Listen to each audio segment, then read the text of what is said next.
যার যার এলাকার ভোট কেন্দ্রে ফজরের জামাত আদায় করবেন, ভোট কেন্দ্রের সামনে পারবেন?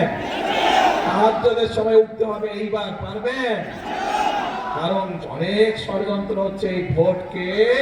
ওই এর আগে যেরকম তথাকথিত ভোট এসলো, মাহমুদ আমুন নির্বাচন হয়েছিল, ঋষিরাজের নির্বাচন হয়েছিল, এবারও ভোট নিয়ে কিন্তু ষড়যন্ত্র হচ্ছে। পত্রিকার পাতায় খবর এসেছে, বিভিন্ন সোশ্যাল মিডিয়াতে খবর এসেছে, দেখেছেন না?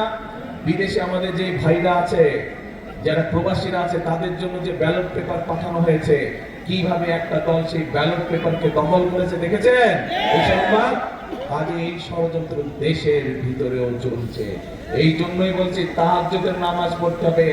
ভোর রাতে উঠে তাহাজ্জুদের নামাজ পড়েন, তারপরে ঘর থেকে বের হবেন, যার যার ভোট কেন্দ্রে গিয়ে ওইখানে দাঁড়িয়ে ওখানে ফজরের জামাতে নামাজ আদায় করতে হবে। পারবেন?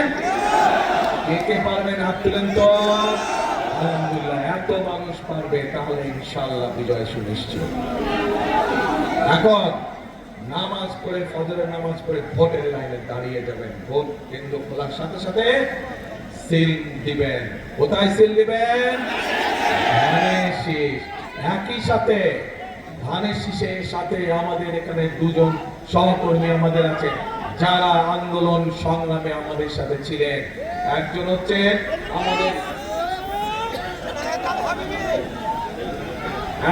খেজুর গাছ আমাদের, আরেকজন হচ্ছে মাতাল আমাদের সাকি সাহেব। এনারা দুইজন আমাদের সাথে ছিলেন, আমাদের সাথে আন্দোলনে ছিলেন, সংগ্রামে ছিলেন। কাজেই বিএনপি হিসাবে ধানের শীষ হিসেবে, ধানের শীষের সহকর্মী ওনারা, ধানের শীষের ভাই ওনারা।